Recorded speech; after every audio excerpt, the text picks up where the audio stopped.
thoughts, opinions, and general overall shade thrown on High at 9 News are those of the individual speakers and not those of High at 9 News, its audience, or its advertisers. The statements made do not constitute medical, legal, or financial advice, and for advice tailored to your specific situation, please consult with a licensed professional. Welcome to the High at 9 News Hour, where you will hear from cannabis industry experts and professionals from around the country talk about important topics while shining light on global issues and discussing cannabis as it relates to politics, regulation and reform, data and technology, science, research and medicine, family and parenting, art, celebrities and entertainment, fitness, sports, mental health and wellness, and plant-based medicines and entheogenics. Together, we are building a stronger community, fighting the stigma and creating change. With your hosts, Jason Beck and Rico Lamitte, joined by special industry expert correspondents from around the country, and daily antics brought to you by Cannabis. Coming to you live every Monday through Friday at 9 a.m. Pacific Time and high noon on the East Coast. And thank you all for getting high at 9 with us.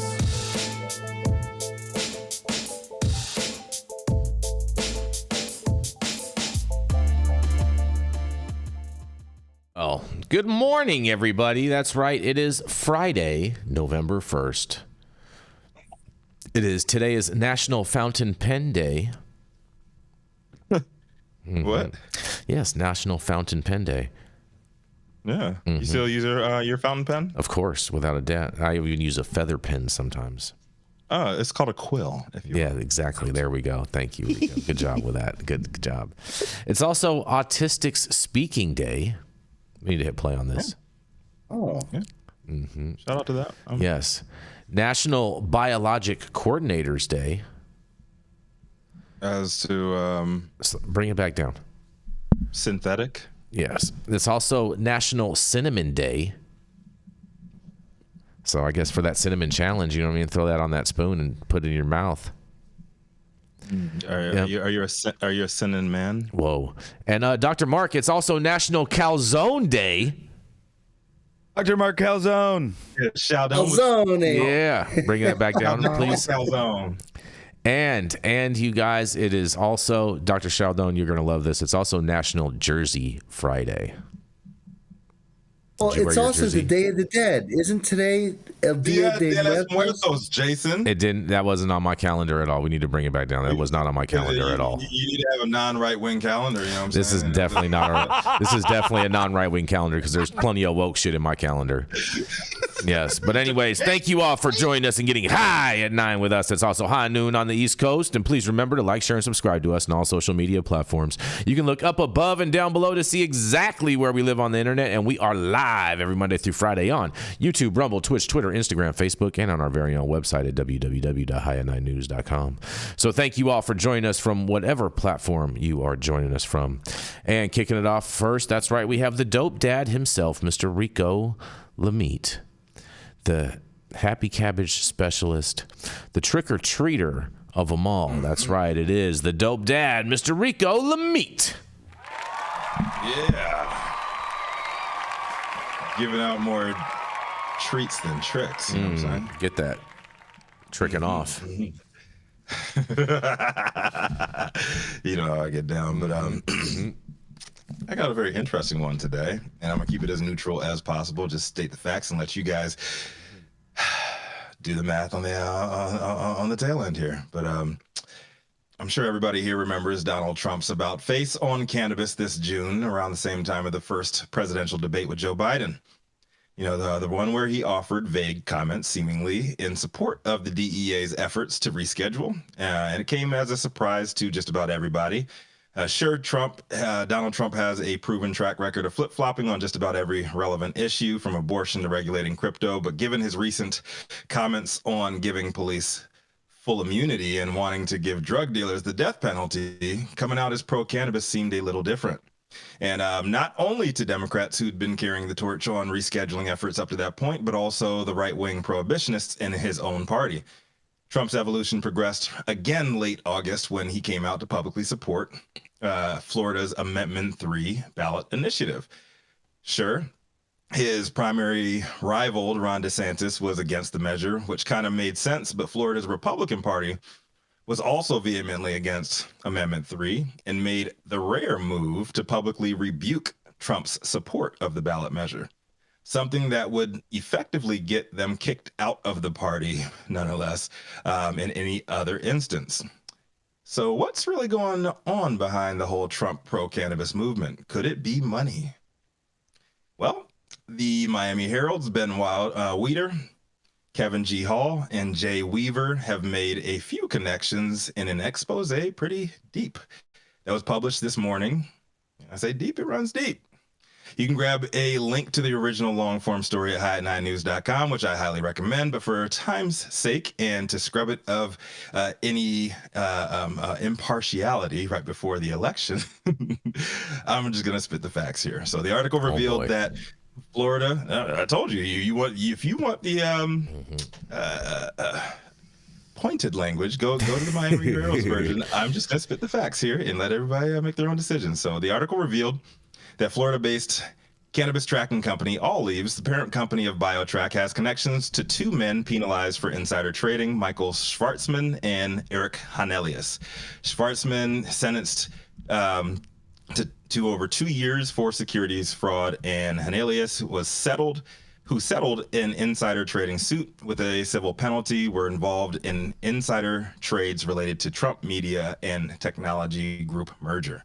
Both men were listed as beneficial owners of a subsidiary that acquired BioTrack in 2023. BioTrack holds a state contract to track legal marijuana in Florida, and this connection raises concerns as the contract prohibits individuals with fraud convictions from involvement. Although All Leaves claims neither man is currently active at the company, current records show Hanelius as director in Florida's corporate registry. The Herald's team of investigative journalists found that Schwartzman and Hanelius are both also linked to a pending fraud lawsuit from an Oklahoma bank, which claims that they misrepresented their business's ties to the cannabis industry. Given Trump Media stock price swinging wildly up and down seemed normal, given the company's obvious ties to Trump's wild-ass comments and actions on the campaign trail. But the new information reveals that it's correlating very closely with cannabis stock prices, too.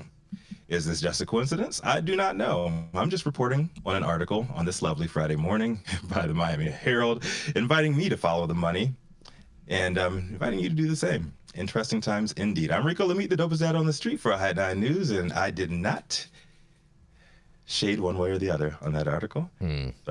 Inviting you guys to do the same. So break it down in layman's terms, Rico. What you're saying is happening. Two fraudsters connected to Trump and Trump Media bought BioTrack last year, and then when it was complete, Trump's stock started correlating with the cannabis industry. Right after that, Trump started being pro-cannabis. So you're saying that Trump stock going down turned him pro-cannabis? I did not say that. Well, you compared his stock to the cannabis industry, and cannabis stocks they don't do anything but tank.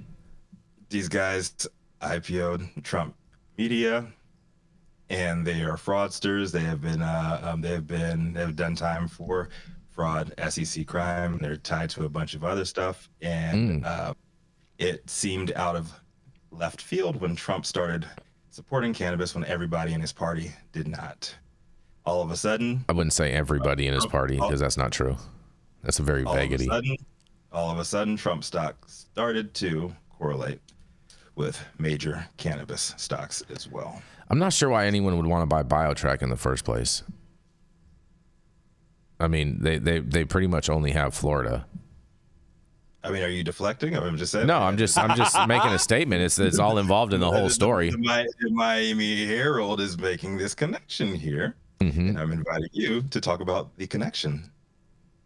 I think it's a whole bunch of BS. Okay, that's what I think. But I know you two, you three have all kinds of opinions. So I'd love to hear what you guys think, because you guys come up with the wildest things anyway. So I want to hear how wild you guys want to get with this. I'm just saying, like, there's a lot of smoke here. I think Rico's just saying follow the money. I'm all about following the money. I'm all about that. Miami Follow it all the way to Mar-a-Lago. Yeah. Mm-hmm.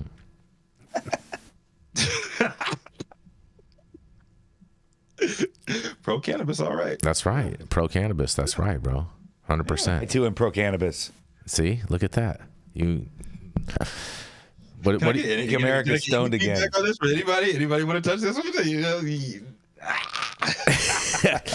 Go for it, Matthew. I know Matthew and Dr. Mark have something they both want to say in regards to this. I'm just enjoying watching Rico run the rotisserie on it right now. He's just cooking it up, He's basting. Yep. Free basting. Rico. Mm-hmm. Dr. Mark, it looks like you're biting your tongue right now.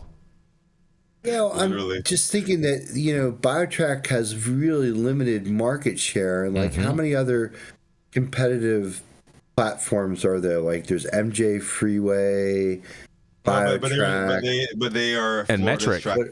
And Metric. Florida. Metric, right. Yeah. Is Metric, Metric itself is a brand? They have a branded product? Yeah, Metric is a brand. Yeah, it's a private company. Yeah.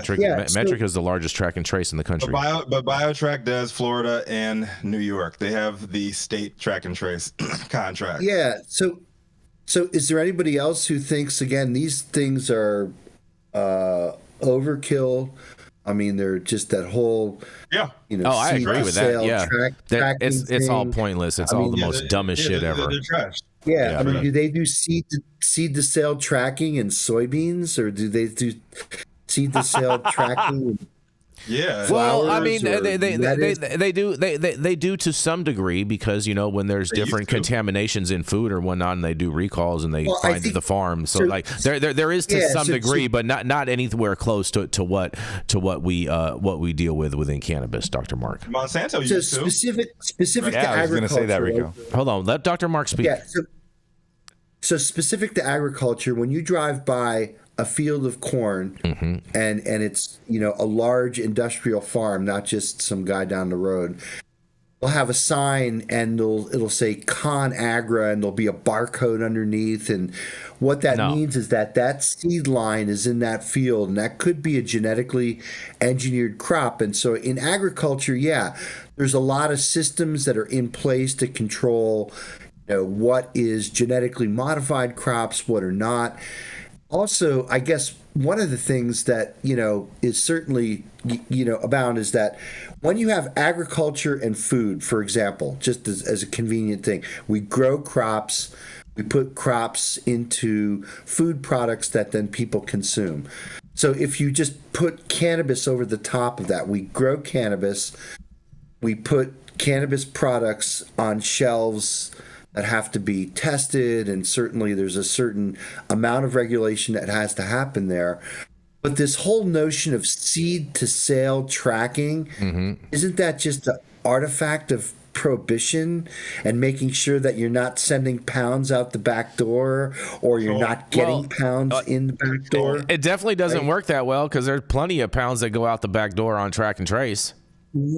Right. So no way, my bottom bro. Come on. My bottom line for these businesses, what the fuck, right? So I mean, do they really have a sustainability where prohibition goes away if there's already systems that are in place to look at genetically modified crop, non-genetically modified, maybe like the tracking that goes on in the agricultural business today will kind of supersede anything that these seed to sale tracking things are only going to be around as long as prohibition's in place. Prohibition goes away, these businesses are bankrupt, right? No, because just because prohibition goes away doesn't mean that these things are already put in by regulatory things. So you would have to have a regulatory change in order to remove them. And I don't see that. They lobby very, very heavily. I mean they got a California contract pretty much with no other competitors even being able to really compete, because there were competitors and the state California didn't even take them seriously. And there's some lawsuits going on with that. And that aspect of it, Jason, I don't like at all, right? Because that's not free market economy. It always seems like there's some backdoor deal between the regulatory boards and these There's definitely some backdoor deals for sure with right, Dr. and they Martin. kind of get together, and all of a sudden, all the competition's wiped out because some guy got the right number of bends put into his pocket, right? Oh, the right number of bends. I see what you did there. Look at that. Yeah. Kind of like the whole point of this whole story, right? You know, so it sounds like somebody's getting here we go. some backdoor. I'm just saying, like somebody's getting some backdoor funds. Oh, look at Jenny. Jenny's joining us. Jenny, what do you think about this? Yeah, you knocked me back into the green screen. What the fuck, Jenny Beth? She knocked you. How seamless. I was about to say how seamless that transition was, because I was like, oh, it popped up, everything's fine. I got my whole head here, everything. I'm attached. I don't have Mathieu St. Germain's titties. Like, this worked out really well this time. Titties. Oh boy. What am I back to the story. So go give Jenny the synopsis, Rico. I definitely want to hear what Jenny has to say about this. I'll be pretty quick. I gotta hop at 10 today, so I'll be really quick with this one. So, Miami Herald did an expose tying two fraudulent gentlemen who have been sanctioned by the CC in the past. They are listed as controllers at All Leaves, BioTrack at the end of last year. BioTrack obviously has the state contract for Florida, and it seems to be that Trump Media, which the two are also controllers of, Trump Media is closely correlating major moves in the cannabis industry too. So when you're seeing spikes and drops in the cannabis stocks, they're beginning to correlate with Trump Media. And also they pointed out the fact that Trump came out against for Amendment 3, where the rest of the Republican Party is against it. And I wouldn't say the rest of the Republican Party. That's not an accurate statement. The majority. No, it's not even a majority. Florida Republicans are.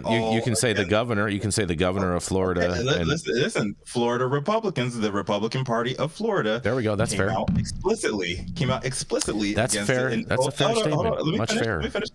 Let me finish. Just going to keep you honest. Explicitly against it, and even rebuked Donald Trump's comments supporting it, which we've never heard at all. And I stopped right there, and I invited everybody to read the Miami Herald's version because I did not want to point people one way or the other. I'm staying neutral until next Wednesday. So staying neutral. All right. Well, I mean, I'm going to pick my favorite bit to pick on, and Rico, you'll appreciate it because it's following the money. If you're sanctioned by the SEC, like before you get to a partnership, before you do business with someone, like part of those SEC sanctions are that you are never to touch, breathe on, look at, or deal with another fucking stock holding company ever again. So like I have a lot of experience in this because I had to get somebody out of a predatory partnership with just one of those people. And I've spent my last year and a half in a $2.5 million lawsuit about it. If you want to Google it, you can. But these people shouldn't be anywhere near this industry. They just absolutely shouldn't. They shouldn't be near any industry. But I think that it's so easy for these predators to come into cannabis because, one, a lot of people still, unfortunately, don't take us seriously as an industry, so they can slither in and sleep right under the radar, right? So, yeah, that's more of the same, but you guys really need to be careful and Google the histories of the people that you're considering doing business with, that you're considering buying buy, sell stocks from, that you're considering, partnering with. So these people have no business here, and I'm going to leave it there. Fair enough. And on that, we're going to go to a commercial, and we're going to be right back.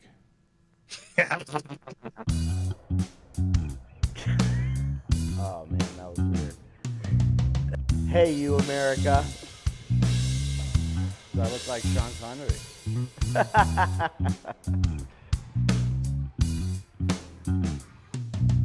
Good morning, America. Saman Razani coming to you live from sunny Los Angeles, California with the one and only highest host, Mr. Jason Beck, smoking on the best weed in the world. Did you know that we have an audio-only version of our podcast? You can find it on Apple, Google, Amazon, iHeartRadio, and Spotify. No excuses in 2024. If you haven't checked us out, check it out now. And also, check out what the Prophet's doing in 2024. We are back, everybody. And up next, Night News head honcho, and he's out of costume today. I really missed the glasses, those bottles, those Coke bottle glasses. Glad you enjoyed that. And the striped sweater. It really was a good look on you, man. I bet. For Dia de los Well, Muertos. Celebrating Dia de los Muertos today. And what was that? Like a frosted cupcake day? What was the other one? Well. You know, there is one thing that we did forget to mention. We do want to also mention that it is the 2-year anniversary of the passing of phone homie Mr. Rico Valderrama from the D.C. area. He was a local cannabis advocate and a big part of the community. So we want to make sure that we honor him and his life today as well. Big love. Yes. Big love. But on that note, the Orange County king of cannabis coming to the stage. I see what you did there. That's cute. All right. Well, you guys, let me tell you what's happening, man. Because cannabis company Stizzy faces a second lawsuit from a teen alleging psychosis, you guys. That's right. Another California teen is suing popular cannabis company Stizzy, alleging that underage use of the company's products triggered a psychotic episode. According to San Francisco TV station KRON, better known as KRON, an high school student started using Stizzy vaporizer products after seeing cool advertisements on Snapchat. The latest lawsuit against Stizzy, filed in late August in Los Angeles County Superior Court by attorneys representing the family of a Contra Costa County teen, follows a May action filed in Marin County. A representative of Los Angeles-based Stizzy did not immediately respond to an MJ Biz Daily request for comment, and the August lawsuit alleges negligence, fraud, failure to warn, and design defects, according to KRON. And that would actually be KRON 4. Each suit makes a similar allegation. A teen is lured by Stizzy's marketing campaign to use the company's products in violation of California law limiting adult-use cannabis to adults 21 and older, then suffers a psychotic episode blamed on the drug, they're saying. In the latest instance, a 16-year-old identified in court records as KG experienced a psychotic episode on April 20th. Get the hell out. April 20th of 2022 after using Stizzy products multiple times per day, KRON 4 reported. According to the suit, you guys, the teen stole his father's truck and drove to San Francisco International Airport, where he posed as a famous rapper and tried to board a plane. This is, bro, this story is crazy. After the teen was located by police and his family were notified, he eventually was committed to a psychiatric ward after his delusions continued for days, according to KRON Channel 4. He had a second psychotic break over in December of 2023, requiring intervention from friends and family, the lawsuit alleges. And in a statement to KRON 4, attorney Sarah London claimed that Stizzy presents, in quotes, its products as solutions for stress and anxiety without antiquatedly warning of the risks, thus leaving users unaware of the potential mental health crisis that can ensue. Judge delays. Oh man, you guys, this story is a trip. I can't wait to hear what you guys have to say about this. This just sounds like some parent is trying to use cannabis as a scapegoat, but I'm not buying it just based off of this story. But I can't wait to hear what you guys have to say about this. They'll ultimately have their day in court, and we'll see what happens, and we'll keep following along with this as well. You're going to jail, kid. That's grand theft auto. Yeah, he's a 16-year-old kid. Technically a DUI. It's not even allowed to use these products. Exactly. How is it Stizzy's fault that you can't control your kids? And exactly. Your kid turns into a little klepto with a little bit of, Benjamin. Well, he thought he was a rapper. Where did he get the products? I was exactly Mathieu St. They didn't say he bought them off Snapchat. Exactly. In his defense, in KG's defense, when I was his age, I thought I was a rapper too. You still think you're a rapper? I've seen you walking around events. No, I am not a rapper. Making songs up. I just got bars for I'm a rapper around the holiday season. Yes, Dr. Mark. Yes. Listen, kids should not be using these products, period. I don't know how we can blame Stizzy, like for the boatload of other things that we may actually be able to blame Stizzy for, right? Yep. This is not one of them. I totally agree. And what's going on? Mm-hmm. It sounds frivolous as frivolous goes, man. Hella frivolous, especially too. They live in Contra Costa County in the Bay Area, and they filed this in Los Angeles court. Like, ooh, weird. Yeah, because Stizzy's headquartered in LA. Oh yeah, hold on. Do you think he got these fraudulent? You think he got some fraudulent Stizzy carts off of Snapchat from the cop that they let free? Oh, that Oakland cop. It's very possible, bro. That's man, Rico. You might have just bro. I feel like we're on an episode of Scooby Doo right now. You might have just solved the case. Following that shit. Done it. Done it. Meddling kids. We could have got away with it if it wasn't for you meddling snowders. Exactly. I love that Dr. Mark is our own Woody Page today with the signs. It makes me happy. That's actually a sticker. Yeah, isn't that cool? Thank you for pot smoking. Yes, we appreciate that. Right, now I'm going to hang up my I drew a chemical structure of THC.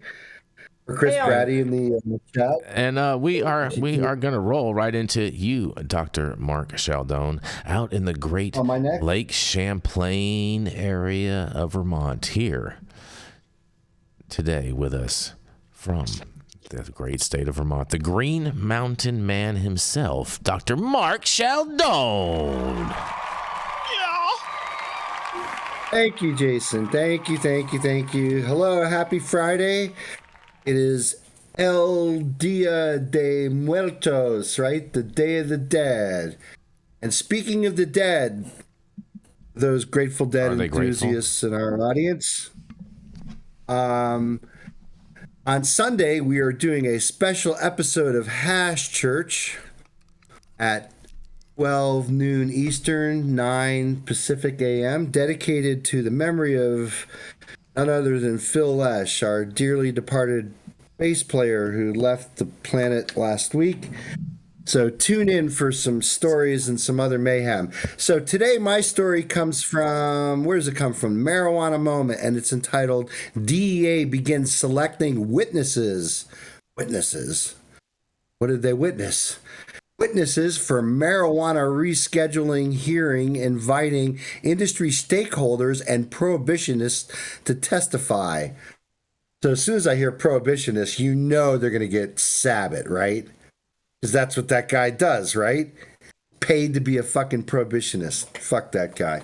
Anyway, okay. The Drug Enforcement Administration, DEA, has started selecting witnesses to participate in the much-anticipated hearing on the Biden administration proposal, which is dumb, to federally reschedule, they spelt deschedule wrong, reschedule marijuana. Oh, marijuana. You know that they're not clued in as soon as it's in the marijuana moment. Of course they're going to use that slang word. Reschedule marijuana. That's scheduled for December. That's scheduled for this December. Marijuana moment has learned.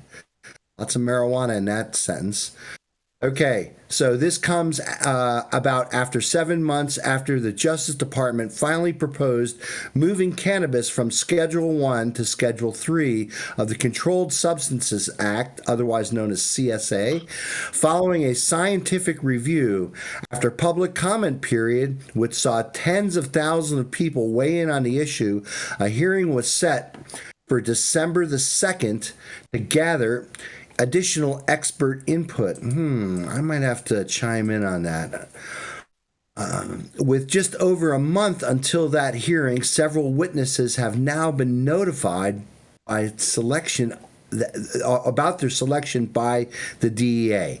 They include at least one of the top cannabis industry organization, a drug testing association, and 2 prohibitionist groups. Wonderful. The National Cannabis Association, or Industry Association, NCIA, is among those that received a note from the DEA this week to request to participate in the hearing has been granted. A source familiar with the administration proceedings told the Marijuana Moment that anti-cannabis groups such as Smart Approaches to Marijuana, SAM, that's Sabbath's group, right? And the Community for Anti-Drug Coalitions in America, that's abbreviated CADCA, and the National Drug and Alcohol Screening Association, so the testing people, right, have also received notices granting their request to participate in this expert input. This is a response to your request to the Drug Enforcement Administration for a hearing or to participate regarding the notice of proposed cannabis rulemaking transfer from Schedule 1 to Schedule 3 in the Controlled Substances CSA Act. The DEA administration, Ann Milgram, there she is again, not Milligram, Milgram, said according to an email shared with the Marijuana Moment. Upon review, DEA grants your request. So this is sort of like the example of what these experts, so-called experts, receive. Upon review, DEA grants your request. The hearing will be conducted pursuant to provisions of 5 U.S.C. 556 and 557 and 21 CFR 1308. .41-1308-45 and 1316.41-1316.68. Further information regarding the hearing and your participation will be provided by an administrative law judge designated to preside over the hearing. Aaron Smith, the executive director of NCIA, told Marijuana Moment on Tuesday, "We look forward to making sure that the independent small businesses that make up the heart of the cannabis industry have a seat at this table. Hearing, we're proud and able to participate." Cannabis obviously does not belong on Schedule 1 given the enormous evidence of medical efficacy and lower potential for abuse, and moving this out of control of the Controlled Substances Act is the right long-term move, he said. So that's, I guess, supporting descheduling, not rescheduling. So he's calling that the right long-term move. But in short, in the short term, taking up the recommendation to move to Schedule 3 makes great sense for the country and the industry, but also needs to come with some guidance to federal industries on, or federal agencies rather, how to ensure that state licensed businesses can continue to operate under their state programs without federal interference. Well, let me interject something for a second. So that's always been the issue. However, we know that Schedule 3 substances are only administered through FDA regulated businesses, such as the production of Schedule 3 substances only happens at pharmaceutical companies and compounding manufacturers that basically are licensed by the FDA. So that basically what that means is that the FDA would have to now figure out a way to license the current existing businesses that deal with cannabis under the state regulated programs. Marijuana Moment reached out to the DEA for clarification on the complete list of witnesses who were invited, but the representative was not able to immediately comment. It is not clear how many witnesses the DEA has selected of the many who have submitted requests ahead of the hearing, nor is it apparent whether the agency will continue to grant requests on a rolling basis in the coming weeks. Representatives of major pro-marijuana organizations such as NORML and the Marijuana Policy Project said that they have not received a response for their request to participate in Tuesday's afternoon's hearing. While some advocates and stakeholders had hoped that the DEA would avoid taking the additional step of holding an administrative hearing and simply move to the final rulemaking, the agency has often scheduled hearings for regulatory proposals of major public interest. And rescheduling of cannabis for the first time since it was designated Schedule 1 over 50 years ago met that standard. That said, the hearing has added some uncertainty about the potential of the rescheduling timeline.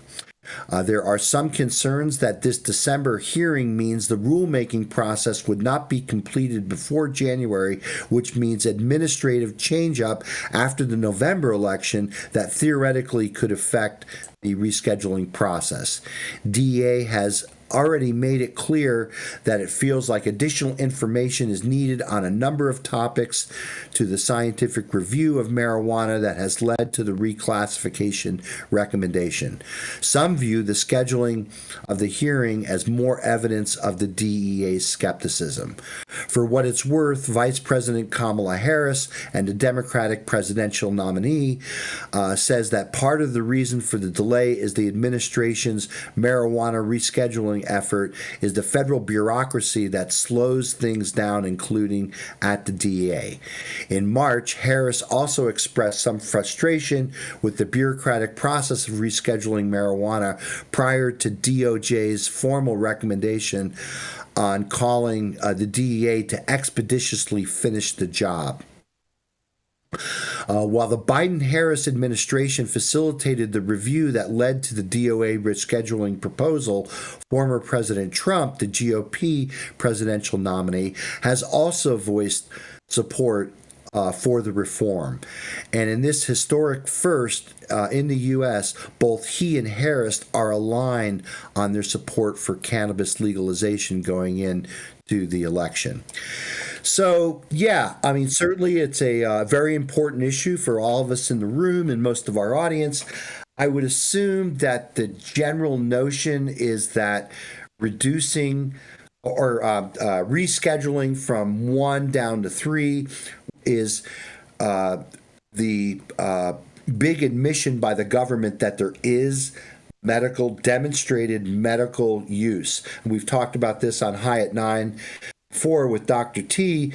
Dr. T believes that, again, the so-called accepted medical use comes with the provision of DEA, FDA approval of clinical preparations. You know, while there are cannabinoids such as CBD and THC that have received FDA approval, cannabis flower and the way that most cannabis consumers consume cannabis has not been approved by the DEA. So, or I'm sorry, I keep on saying the DEA, I meant the FDA.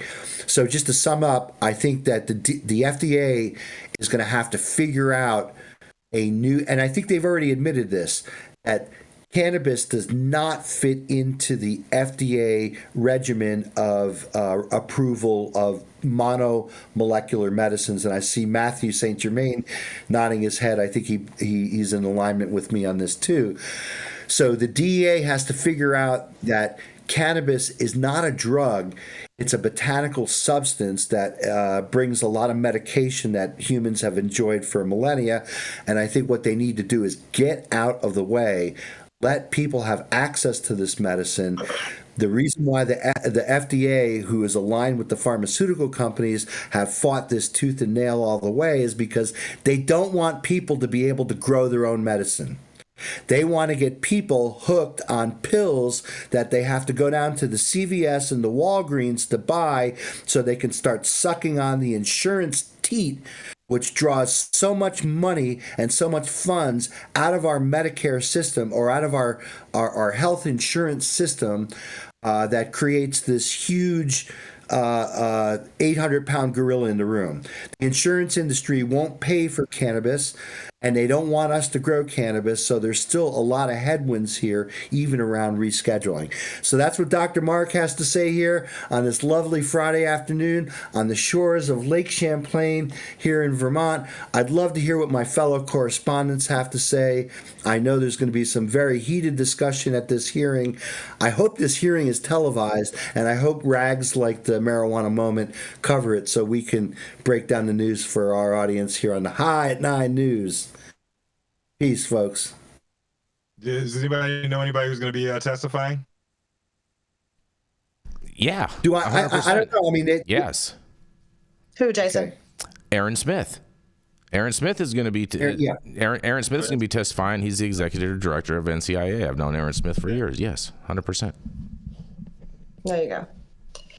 Listen, I mean, much of the same, right? Like, well, cool. Here we go again. Much of the same. Kevin Sabet's going to come in there and tell us why cannabis is bad. Yeah, he's going to steer the ship. They paid a lot of money to do it. He's going to steer the ship for sure. And if you look at the number of prohibitionists that have been accepted to speak versus how many activists have been are going to be chosen to speak, it's they far outnumbered by far. You know what? The whole like Ann Milgram delay shit, like. It's just disappointing because Is anyone surprised by this at all? Is anyone surprised by this at all? No, I'm not. At all? I'm not saying I'm surprised or anything, but I'm saying it's just disappointing because, like Obama, she was pro a lot of things before she became part of the system, and then she just became another cog. Mm-hmm. You know? Same shit, different toilet. Fair enough. Disappointed, not surprised. Mm-hmm. Yeah. Is that what you tell your kids when they get older? I gotta gear up for when my daughter starts disappointing. Yeah. Yeah. My son doesn't disappoint me really, so I haven't used that one. But it's what I tell men. Really, it's usually I'm just disappointed. I'm not mad. Oh, I'm not man. mad. I'm disappointed. Yeah. Is That's the worst. Tell them, like afterward. Do what? So shout out to the C Word who threw in a big old super chat. It says, with the election just around the corner, I just want to say that no matter who wins, we were lucky to have such brilliant candidates to choose from. Thank you so much, the C Word. Yes. That is classic right there. Giant douche and turd sandwich once again. Oh, man. I'm surprised South Park hasn't done a new episode for this one yet. It's coming. I'm sure it's coming. It's got to be, right? We need to check and see what The Simpsons said 10 years ago, because that's what's going to happen. But we all knew that. The Simpsons have done 1 million episodes. They've just predicted everything. They have. It's like Literally. No, they did. The Lisa Simpson outfit when she was in the presidency, Kamala Harris wore the same exact thing last week. Oh, boy. On that, we're going to go to a commercial. Go ahead, Dr. Mark. What's that? I was just going to add one thing real quick. Don't you think we've had enough hearings? You know, the fact that they're saying that, look, they just need to go to the final rulemaking. That's it. Yep. Just like what new information can they possibly get in a hearing? Yeah, there's like been Jenny so much said, research done, right? But it's all bullshit. Mm-hmm. Right. All these hearings are giving me tinnitus. So, maybe it was, all the MSOs were like, hey, Democrats, we really need you to do something for us, And so they're like, hey, you know what? We're going to come up with this thing called rescheduling, and that'll help boost your stock price so you guys can get some money, okay? And we're just going to run it out through the next thing, but nothing's ever going to happen. And then we're going to reschedule it. Yeah. Maybe the real legalization was the friends we made along the way. Real scheduling. I see what you did there. And on that, we are going to make it on our way, and we're going to go to a commercial, and we're going to be right back. This plan would make marijuana legal, but would not remove all of the consequences. Explain that for us. Why are they busting in my door after midnight over something that Illinois says is legal? Right. We've run into so much cannabis. We've run out of places to put it. Things are legalized, but it's not legalized completely. My mini doc on legalization policy in Illinois is available for free streaming now at colememo.com/minidoc.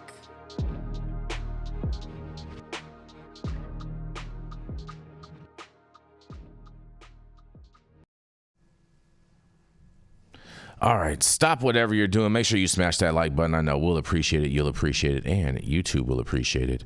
Also, make sure you subscribe to the channel if you're not subscribed already. And all of the articles that we cover on today's show will be up on our website just following the show. And again, I do want to remind everyone to please help and support the Green Party right now. They're trying to get some money out to help get their messaging out in a few different states. And you can go and read her policy at jillstein.com, and you can go and donate there as well. I just ordered the summertime strawberry salad when added steak on top here at Anna's. Make sure you do the same thing too next time you're in downtown Long Beach. Come on down and check out Anna's joint on the 400 block of Pine Street. They have amazing selection of beers, foods, and when you come down here to Anna's, you can even challenge me to a game of shuffleboard if you want to lose.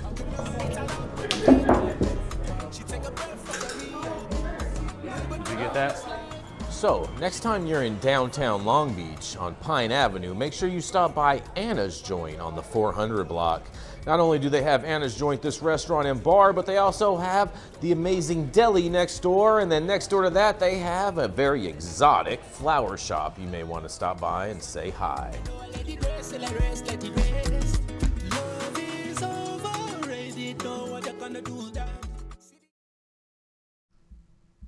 Oh, yeah, baby. We are back, and our next correspondent is reporting live from another dimension where Trump University is an accredited source. Here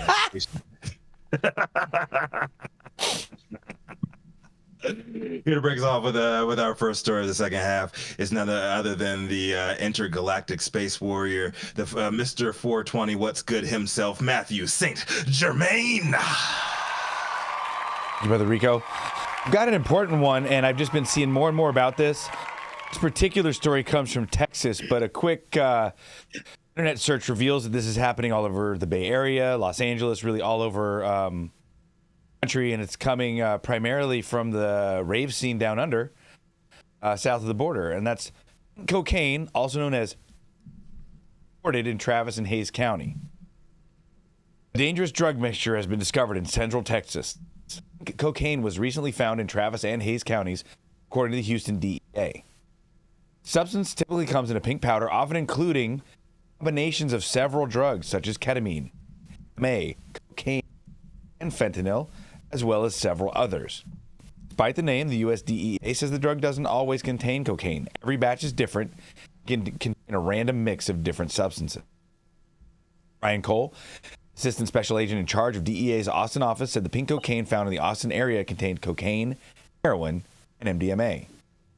The new psychedelic drug is not consistent from one batch to the next, and a person does not know how their body will react to it each time, according to the DEA. A totally different mix each time you buy a batch of pink cocaine, which is so dangerous, Cole said. You don't know what you're getting in the batch that you're purchasing. It was once made with a psychedelic drug, 2-E-B. This is no longer as common. Sometimes just called 2C, pink cocaine can smell sweet. It's usually dyed a bright shade to differentiate it from other powders and make it look like a drug. The drug can become addicting and in some instances deadly. Basically doing a speedball. Whenever you take a cocktail of drugs that have been mixed together by some unknown person that you've never met who is not trained in mixing drugs, you're taking your life into your own hands. It is a lethal gamble that you're taking with your life. Cocaine is often found at the retail level in cities with busy nightclubs such as New York, Miami, and Los Angeles. Most prevalent among young people between 18 years old and 30 years old. Cole said they found pink cocaine twice in downtown Austin. Cole said young people often have a false sense of safety around pink cocaine, end up unknowingly taking substances like fentanyl. They're taking this, they're literally dancing with danger. These drugs contain unknown quantities of substances. They don't know what they're getting in each batch, Cole said. These substances can wreak havoc on the body and the mind. This drug cocktail was found in the toxicology report of former One Direction star Liam Payne, who died on October 16th after falling off of a hotel balcony in This is really important to be on the lookout for whatever reason it seems to be growing in popularity. And it's literally just like a garbage cocktail of whatever drugs folks can get access to. I think this story, more than most that I've seen lately, highlights the need for drug legalization and education, because it's pretty much a fact that humans want to get high. They enjoy altering their consciousness. We should be allowed to express ourselves and journey through our consciousness without having to be worried about unregulated, crazy drug gumbos killing us. This is Mathieu St. Germain for the High at 9 News on a Friday. Interested to hear what you guys have said. If anybody else has seen this in our different regions of the country and what you might have to add. Thank you so much. Yeah, it's 2C, you guys. Right. Mixing uppers and downers, Dr. Mark, I'll throw this to you, but I don't think that mixing uppers and downers is a chemically smart thing to do in the human body. No, because you're going one way with one thing and another way and the other thing. And yeah, I know people who no longer walk the earth who did exactly what you said, Jenny. And I think the weird thing about this, Mathieu St. Germain, so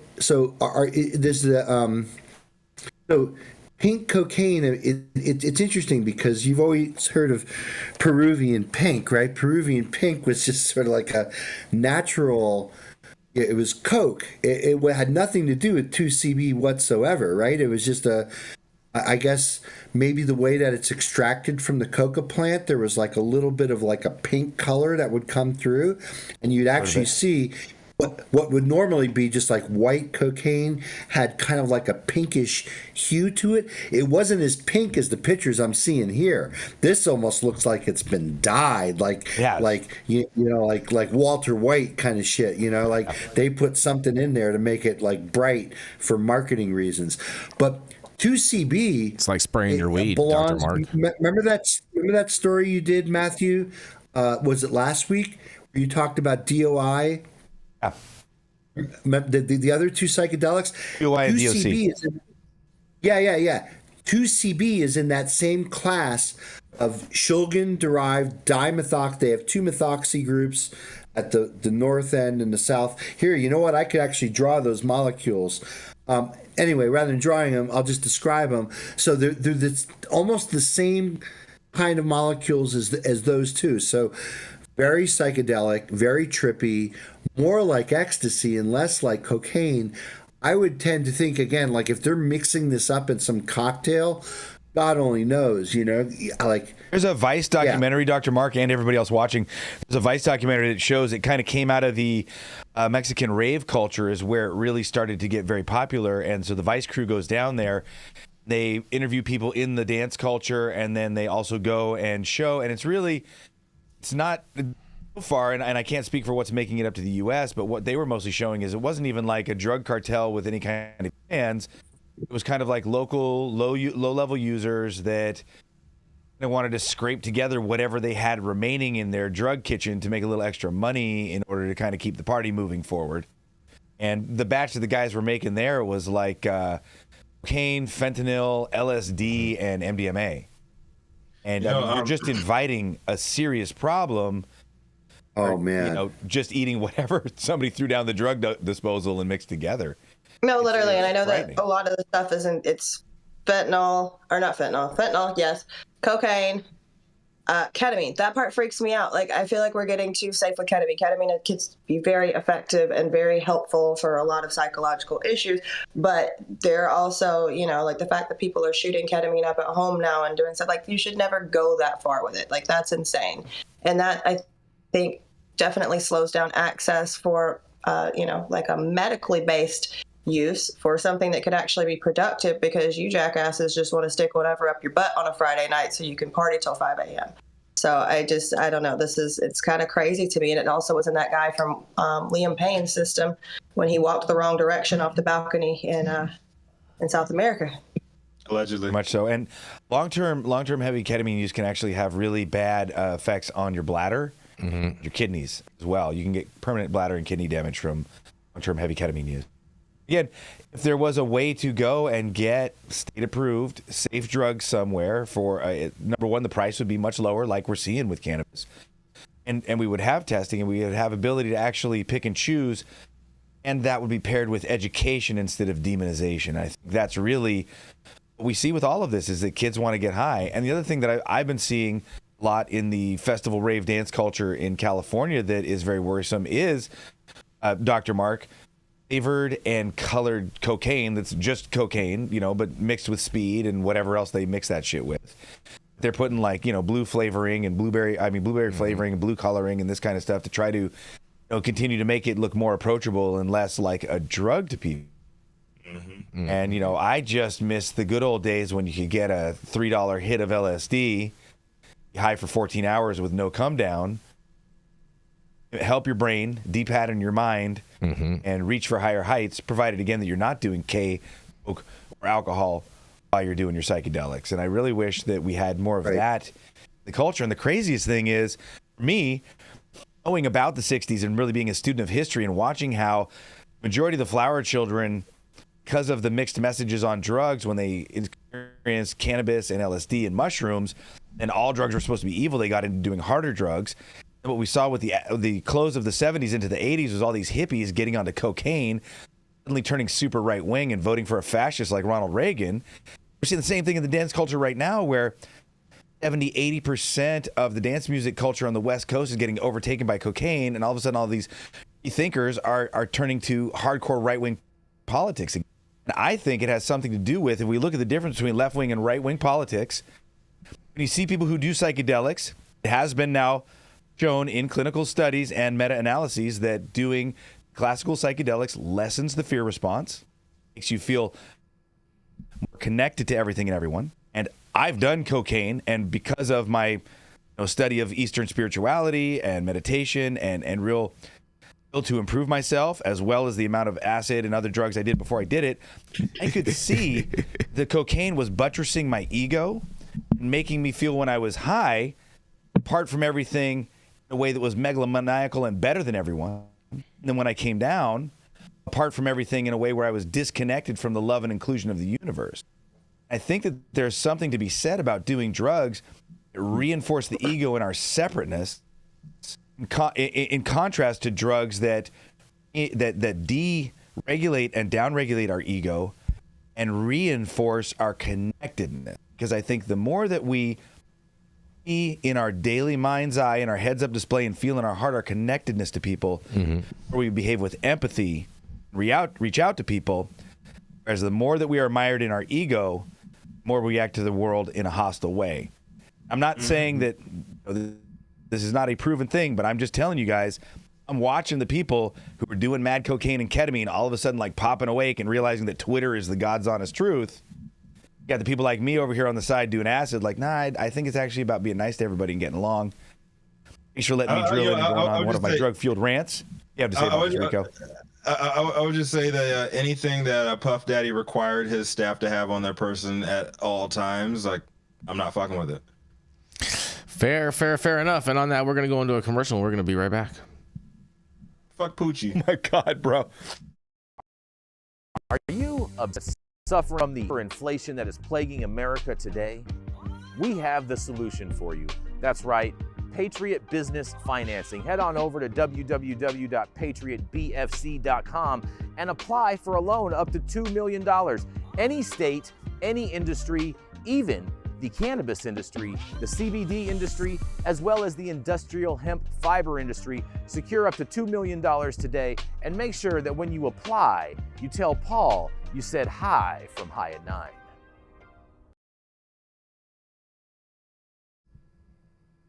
Nothing. And then there were three. And then there were three. And we are back. Coming up next, that's right.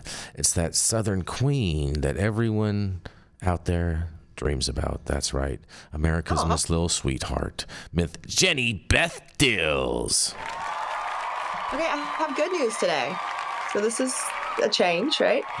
Victoria is set to end automatic loss of licenses for drivers who test positive for medicinal cannabis, giving magistrates more discretion in handling such cases. Starting March 1st, Victorian drivers who hold a valid prescription for medicinal cannabis and show no signs of impairment will no longer face an automatic 6-month suspension if they test positive for THC, the active compound in cannabis. Instead, magistrates will now have the power to assess each case individually and determine an appropriate response. This change marks a victory for those who rely on medicinal cannabis to manage conditions like cancer, multiple sclerosis, and other health issues. Medicinal cannabis has been legal in Australia since 2016, but until now, patients face severe penalties even for trace amounts of THC, which can linger in the system for over a week. The amendment was passed in the Victorian Upper House, backed by legalized cannabis MP David Edershank. Edershank noted that under the previous law, patients could lose their license simply for following their doctor's orders. The new rule, however, allows them to appear before a magistrate and explain their circumstances. It's important to note that it will remain illegal to drive with THC in your system, but now drivers with valid prescription won't automatically lose their licenses if they test positive. So I think that this is positive. I think it's a good step towards, more reasonable policy. I think that, you shouldn't automatically be stripped of your ability to get to work, to take your children to school, just because you need cannabis to help you have a healthier, happier life. I do, however, think that it's sad and frustrating that we're seeing all these countries who have legalized way after the U.S. pushing through more meaningful legislation before we can do that over here. So I'll throw it back to you guys, but I think this is a win for the folks over in Australia. This is great news. Is it recreational there, or is it medical? Just medicinal right now. Okay, just medicinal. But is there a movement to legalize, or? I believe so. I believe they're working on it, but. This is amazing news. I can't believe that this is coming out from the Australian government. I'm in shock right now. It's great. I mean, it's like any medication, theoretically, I mean, that can mess with your impairment or, make you too impaired to drive has to be looked at. But, we all know cannabis is not that, right? I mean, it's all those other drugs. I mean, don't you worry about like the guy who just popped 2 benzos? Now he's driving down the freeway exactly the wrong way or something. So it's like, yeah, in a way, Jenny, I agree with what you're saying, but I think the focus needs to be more on things that actually impair your driving skills, right? Mm-hmm. I just hope more governments.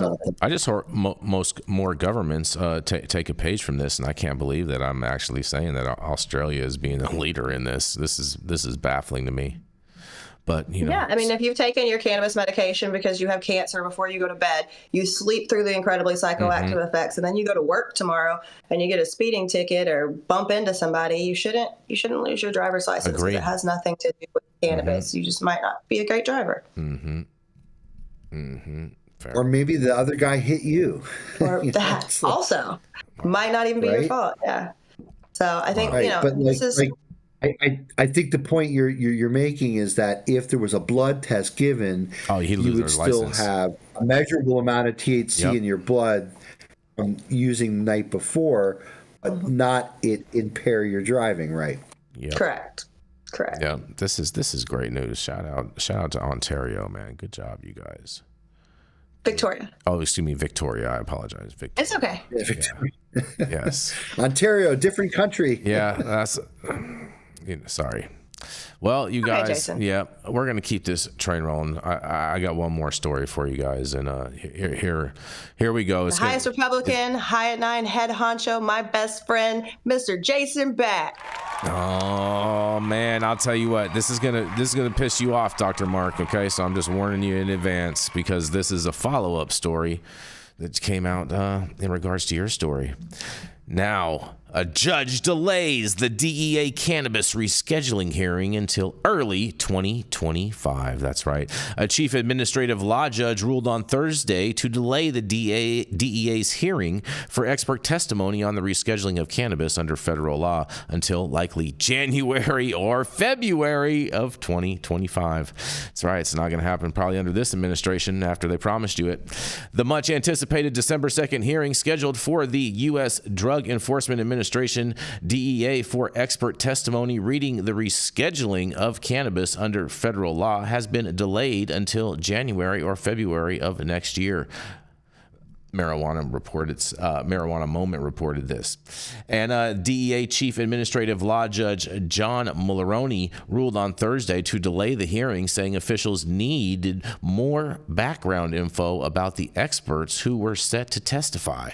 Earlier this week, DEA Administrator Annie Milligram approved over 24 witnesses for the hearing, and Mulroney asked for additional details on the speakers, writing in his order that there was, in quotes, no indication as to whether the participants support or oppose the proposed rulemaking or how the participants satisfy the interested person definition set forth in the regulations. And in another additional quote, indeed, the participant letter contains only a list of persons and organizations accompanied by one or more email addresses without the benefit of notices of appeal appearance, addresses, or even phone numbers. Mulrooney, in the ruling via Marijuana Moment, also says that Mulrooney also asked in the order for the participants' potential availability for January or February of 2025, the report said, and gave until November 12th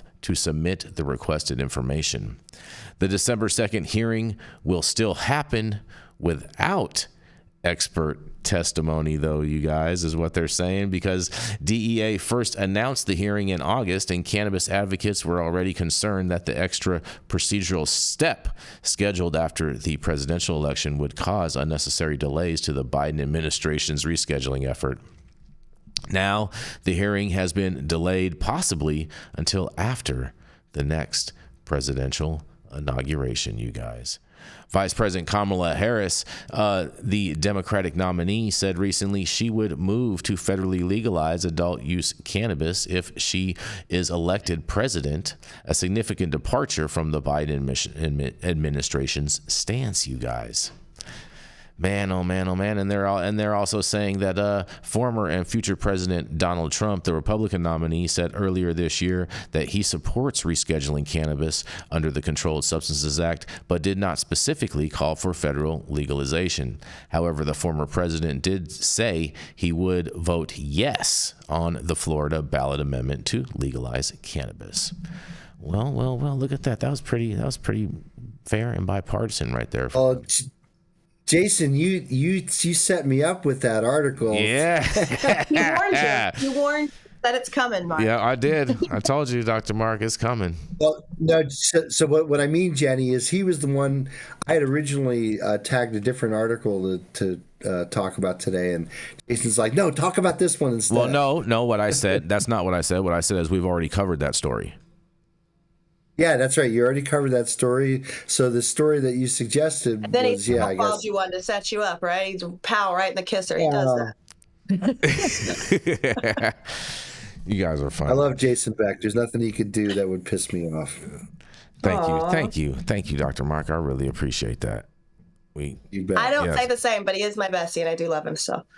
I get it. You know, I can piss people off. I understand that. But you know what? At the end of the day, like, Same. it's just, you know, I'm going to stay consistent. I'm going to stay consistent to me. But is this is just modus operandi for the U.S. government, no matter what administration. 100%. You were so right about that. Exactly. Keep kicking the can down the road.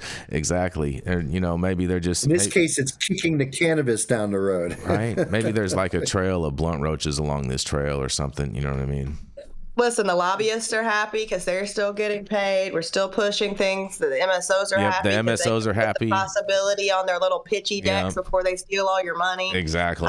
You know, like I just raise your hand if you've ever seen a return from a cannabis investment. Don't worry, I'll wait. Mm-hmm. Okay. Or, no. you know, throw a $sign in the chat. You know what I mean? That'll work too. Yeah. Yes. I mean, like this is. They need more time, Jason. The work is not finished. More time for a useless hearing that won't change anyone's opinion, right? Yep. And that also costs the taxpayers money. We're paying. Hold on a second. You're forgetting the biggest part about it. You're forgetting the biggest part about it. It was the whole Democratic campaign talking point for Kamala for a majority of her time as running for president.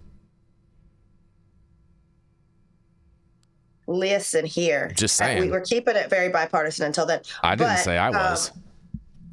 We know that, Jason. We know that. There's just bigger fish to fry in terms of issues this election. But what I would say is that I agree with that, Dr. Mark, 100%. I agree. I agree with that. Both parties have wanted to cater to this. It's interesting, like what I had said in my story at the very end, is this is the first time in presidential politics where both candidates are lining up on the same side, right? So it's great news. It's great news. We've been pushing. Progress? That's what I'm saying. We've been pushing this line for a long time, man, trying to get here.